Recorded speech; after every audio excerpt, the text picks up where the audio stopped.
салому дуруди бепоён ба кулли мухлисони барномаи дар шабакаҳои иҷтимоӣ. Фирдавси Хурсанд топ хабарҳои варзиширо мегӯяд.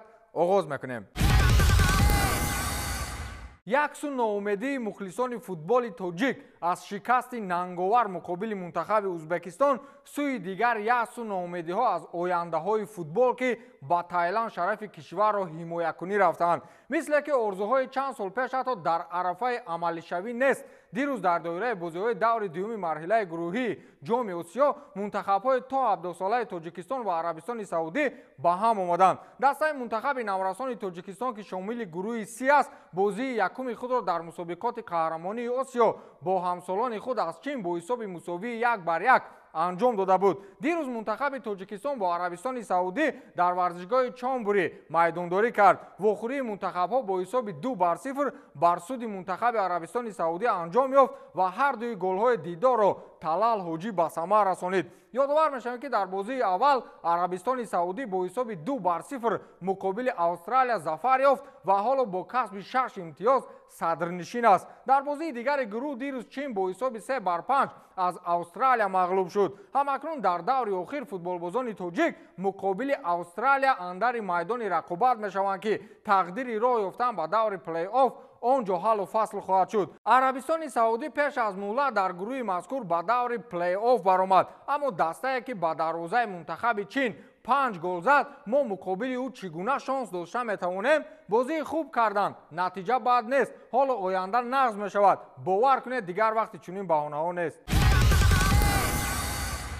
барои онҳое ки аллакай корти дебетии Тинкофф Блэк доранд, бонки машҳури Тинкофф хизматрасонаҳои алоҳида зам мекунад ва ҳар касе то ҳол дархост накардааст, ҳоло ҳам имкон дорад, вагарна пушаймон хоҳед шуд. ин авбад имкони 100 миллион рубл ба даст оварданро пешниҳод мекунем. ман аллакай гуфта будам ки шаҳрвандони хориҷӣ инчунин метавонанд корти дебетии Тинкофф Блэкро ройгон дастрас кунанд. агар шумо аллакай чунин корт дошта бошед, акнун метавонед бо шарофати он имтиёзҳои бештар ба даст оваред.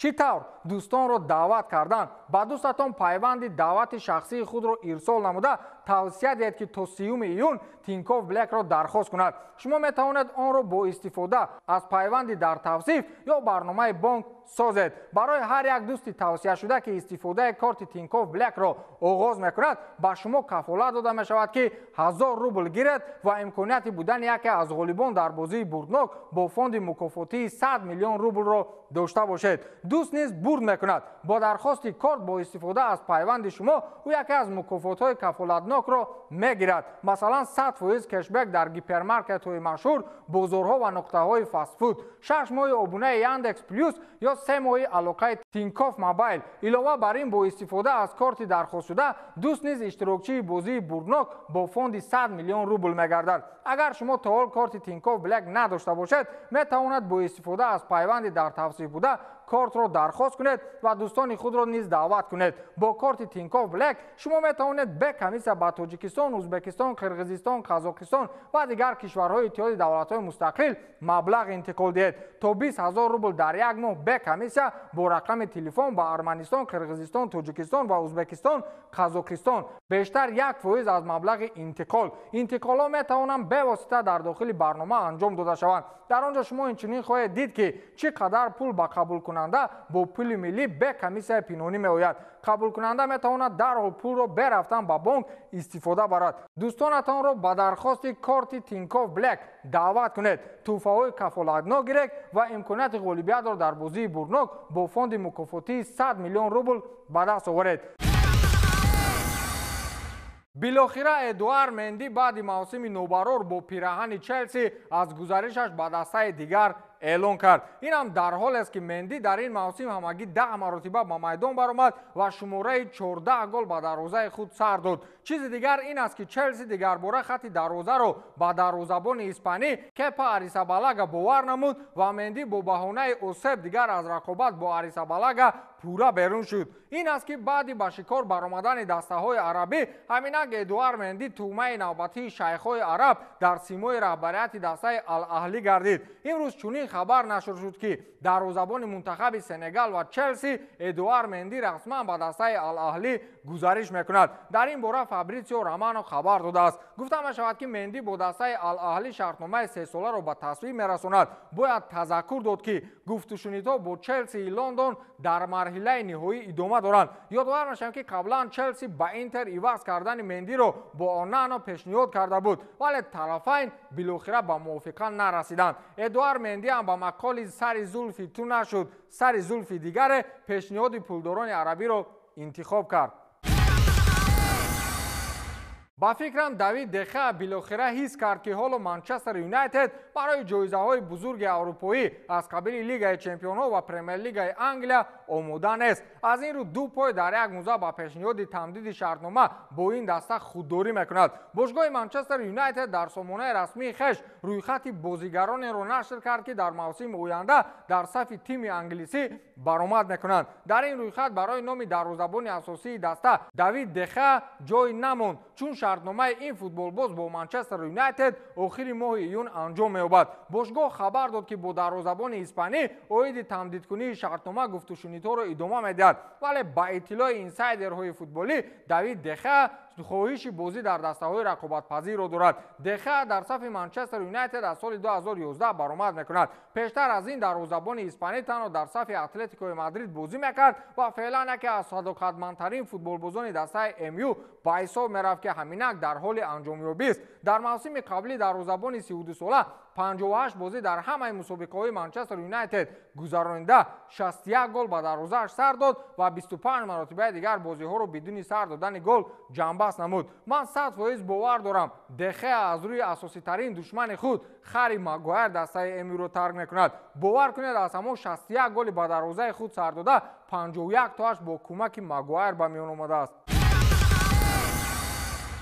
боз Модричи бечора бидуни ҷоиза монд. бовар кунед ҳамин финал ҳаққу ҳалоли ҳамин одам буд. финали ҷоми ҷаҳон баромад, нимфинали ҷоми ҷаҳонии Қатар баромад, финали ҷоми Лигаи Миллатҳо баромад, вале бахт барояш нахандид. аммо аз сӯи дигар Испания низ дар ҳаққи чемпионӣ чандин соли охир сӯхта буд.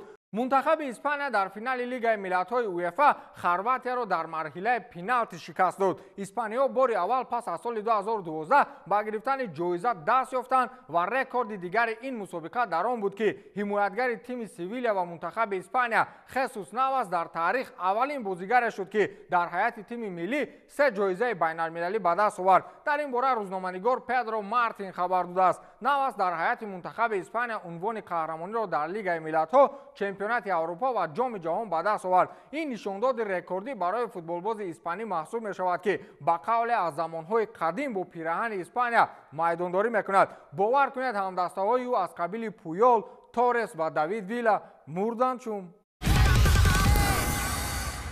дар фаросаи уқёнус низ футбол бо сабку услуби хоса ва шаҳомати махсус баргузор мешавад. иёлоти муттаҳидаи амрико ҳамчун яккатози мусобиқаи машҳури Лигаи Миллатҳои Конкакаф боз унвони чемпиониро ба даст овард. ҳатто рӯзномаҳои машҳури варзишӣ шӯхиомез навиштанд ки ҷоми Миллатҳои Конкакаф ягона мусобиқаест ки амрико чемпион мешавад. дастаи иёлоти муттаҳидаи амрико дар финали Лигаи Миллатҳои Конкакаф мунтахаби Канадаро бо ҳисоби 2-0 шикаст дод. Крис Ричардс ва Фоларин Балоган ба задани гол ноил гардиданд. дар бозӣ барои ҷои сеюм бошад мунтахаби Мексика бар Панама бо ҳисоби 1-0 пирӯз шуд. барои амрикоиҳо ин дуввумин пирӯзӣ дар Лигаи Миллатҳо баъди соли 2020 ба ҳисоб меравад ки қаблан дар соли 2020 амрикоиҳо дар финал бар Мексика пирӯз шуда буданд. ёдовар мешаванд ки футболбозони амрикоӣ дар марҳилаи гурӯҳӣ дастаҳои Гаити, Мартиника ва Канадаро шикаст доданд ва дар чоракфинал шогирдони Грег Берхалтер бар тими Ямайка ва дар даври нимниҳоӣ бар тими Қатар пирӯз шуданд. ҳама бозиҳои ин мусобиқа дар иёлоти муттаҳидаи амрико